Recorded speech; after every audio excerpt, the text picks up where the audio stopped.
As we said last time, Alhamdulillah, we actually have finished the Bab al-Af'al. Ajrumiyyah Musannif, he did not mention much.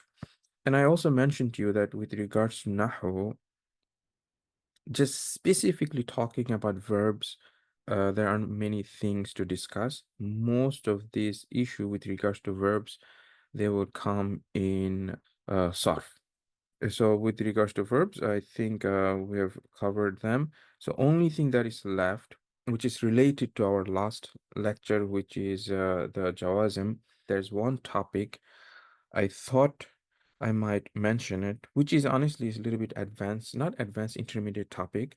Usually, beginner books will not mention, which is, remember when we talked about last time, we said this huruf that we have in and all its sisters in man, all of these adawat, they make two present tense verbs into majzum. For example, I'll just take one example and then we'll see what's the issue. We have this is in, so this is harf. They make two present tense verbs into majzum. Here's the first one and here's the second one. So we have in tudhakir tanjah. If you study, you will be successful, right? So this is the fi'l shart, this is the conditional verb, and this is the jawab ash-shart, answer to that condition. What happens is that sometimes you cannot just say the verb directly, you have to introduce the particle fa. Okay, so you have to introduce particle fa. And so we have to kind of know when we need to use fa for the answer to that condition, for the jawab ash-shart. One of the reasons why they don't mention this topic in the verb section is because when we talk about in, we're looking at this particle with regards to that it is making two verbs into majzum. But the fa usually plays a role when that is not necessarily a present tense verb. This is something else. Okay, so what happens?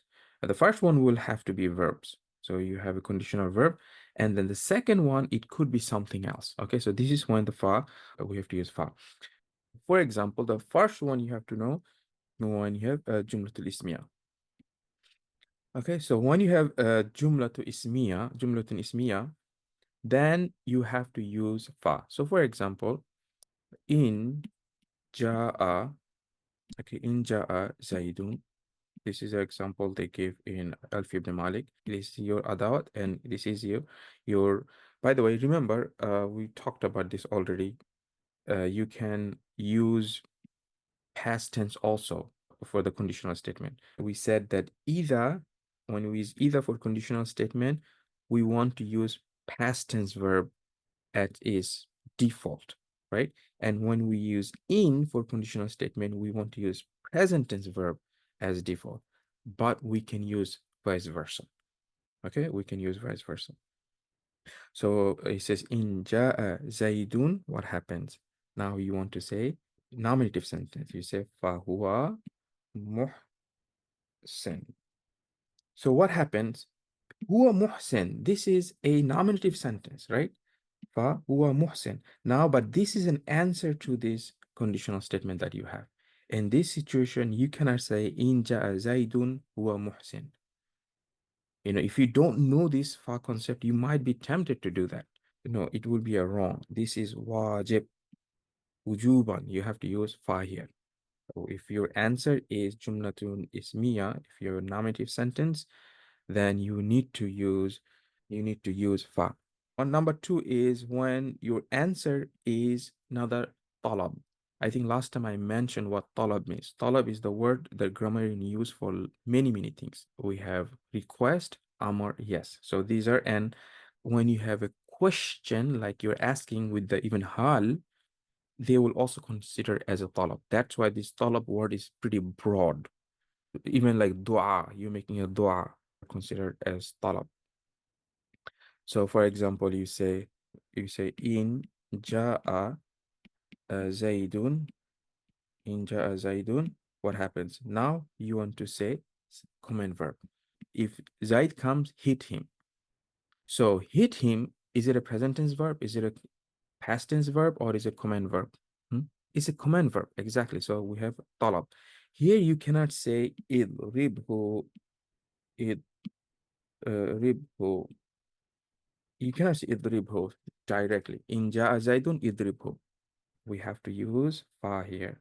So if you don't know, you will not know. Okay, it's not something that you can just figure out yourself.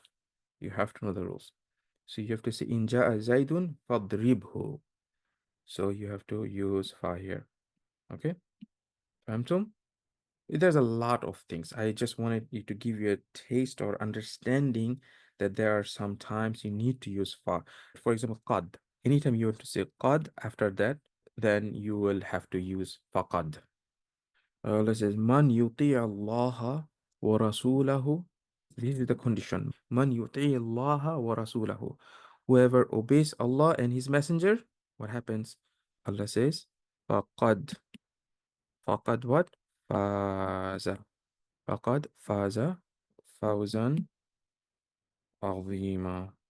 فقد فاز فوزا عظيما.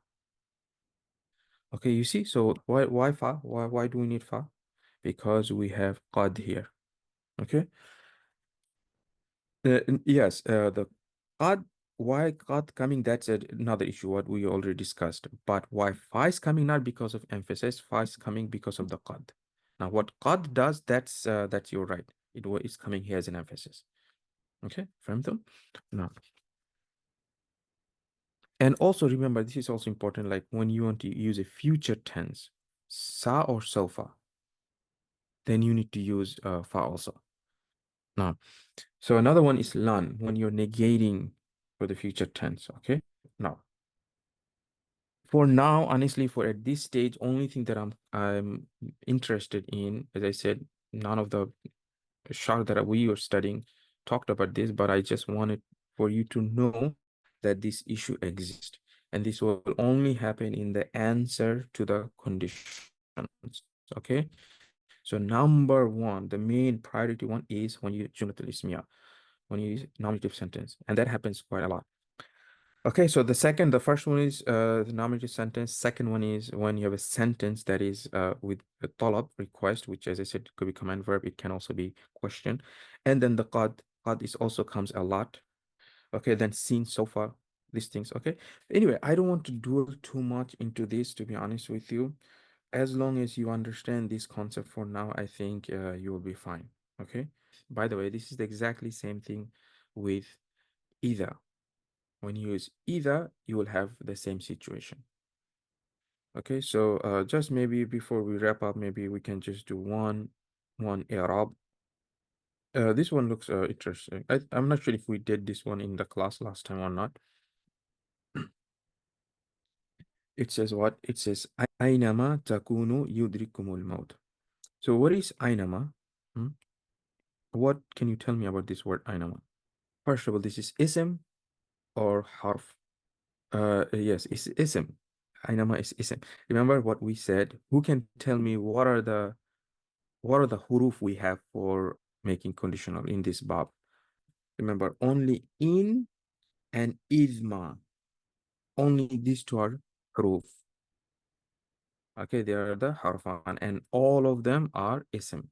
We know that this type of adawat will make two present tense verbs into majzum. So we're looking for the first one. Here comes the first one. Takunu. We're gonna do the Arab later properly, but it's just a warm up. So how is this majzum? It's majzum by dropping nun. Ahsant. So we have takununa. Should be takununa. So we drop the nun. Now, so this is our first one. Fi'l al-shart, the verb of the condition. Now we need fi'l al-jawab. So we need the verb of the answer, which is yudrik. So now is this one majzum? We said it needs to have both of them into majzum. Is this one is majzum? And if it is, what is your shahid? Is majzum by what? Yes, sukun, ahsanti. It is by sukun. So remember, when you have idgham, basically what is looks a little bit confused because you have two kaf, you put shadda here. This is a different rule. Okay, you have yudrik, then you have kum. So ainama will make two present tense verb into majzum and it's done. So now what does it say? Ainama, what is ainama? What does it mean? Huh? What does ainama means? It's very simple actually, this word, because it's actually, you can cut it into two words. You have aina and then you have ma. This ma and zaida, this ma and zaida is for nakira. This ma and nakira. This is very interesting ma.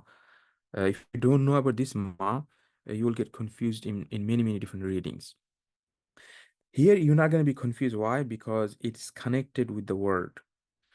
But this ma comes as a separate. For example, I say, Atini kitaban ma. I say, Atini kitaban ma. What is this ma doing? What am I saying here? First of all, can somebody translate this? Any book, yes. If I say Atini kitaban, it also has this element that not any specific book. So give me a book. You understand? If I don't say ma, I still say Atini kitaban, it is still indefinite, so it could be any book. So what is this ma is doing?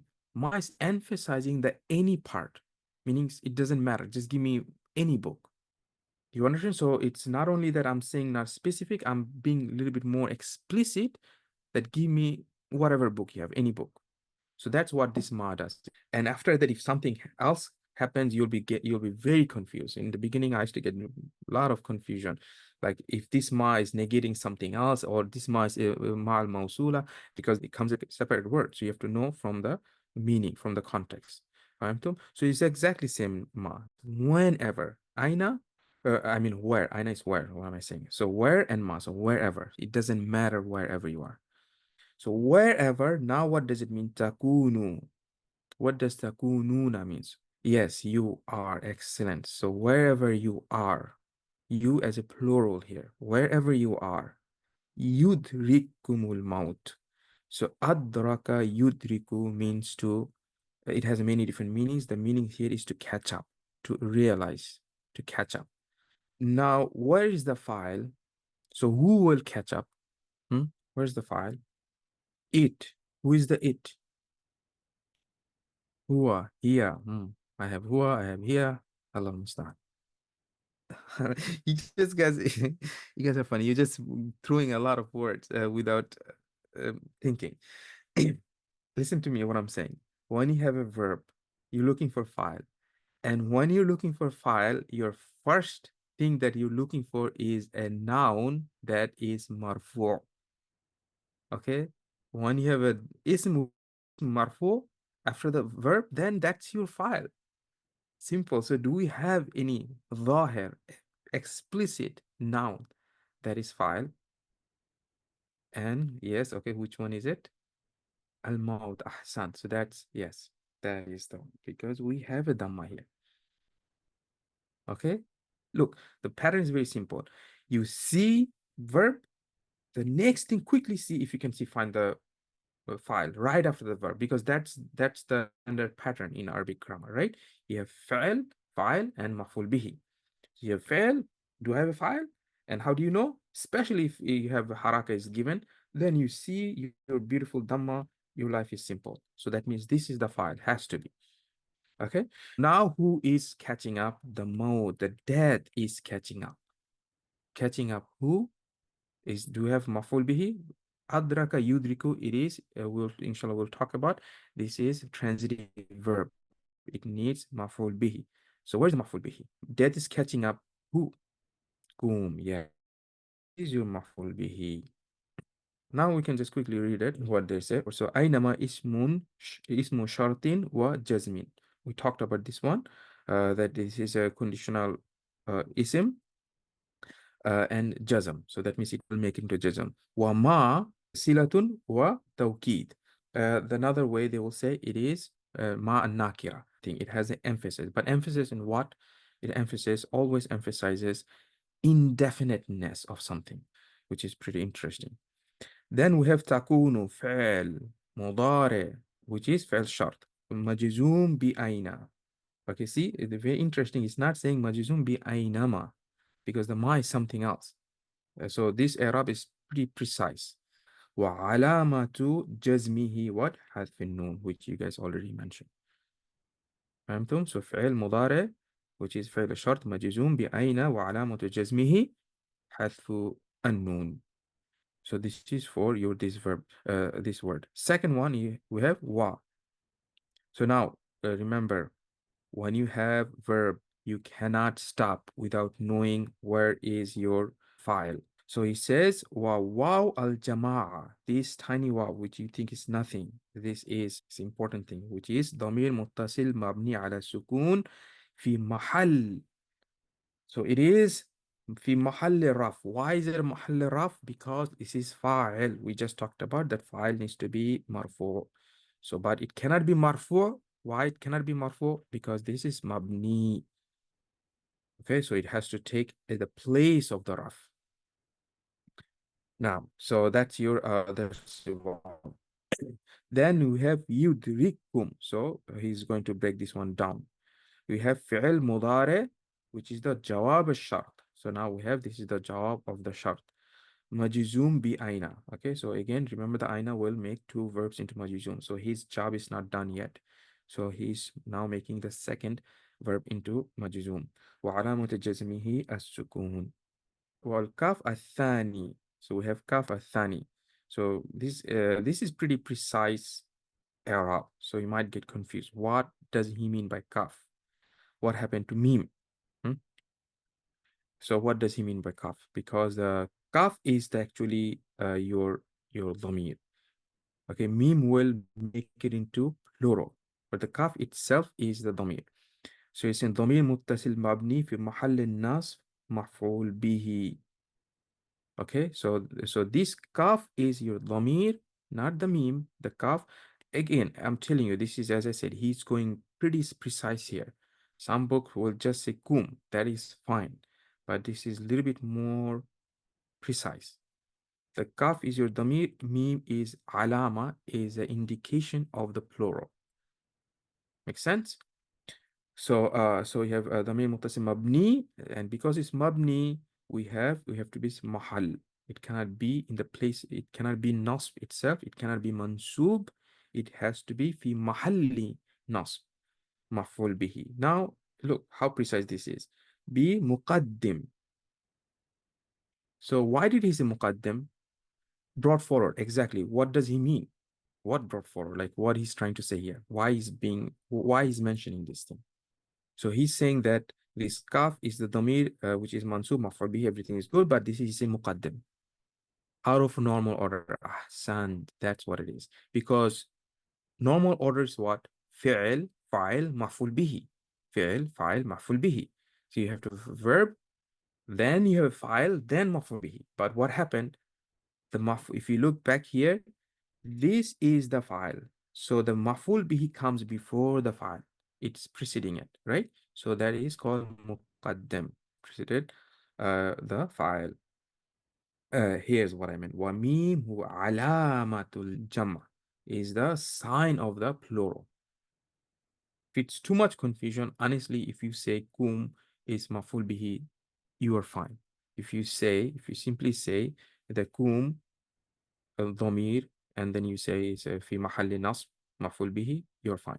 But this is a little bit more precise. Then goes into al-maut, fa'il of what? يدرك, which is مرفوع علامة رفعه الضمة الظاهرة على آخره. فهمتم? So this is your Arab. Arabs are important, guys. And this book, subhanallah, the Mumtaz, this is one of the best thing about this book is that look how many Arab it gave. So if you just do at least 3 from here, trust me, you will know how to do the rest. Okay, and these are important. This is, as I said, it's not only important for your Arabic studies, it's also, if you, especially if you do verses. And what I mentioned to you last time, the Mumta usually, not this one, usually they will use verses if they can find. So this was our second term to Ajrumiyyah. The first term was quite big. In the first term, we covered a lot, basically all the alama and everything. The second term is just simple, which is with regards to the verbs, babul afal. And the third term is going to be, again, pretty big one. I like the way this Ajrumiyyah organized here because he put the file first. Some book probably will put a mubtada and khabar or something else, other topic, but doing file here, it's a very good segue.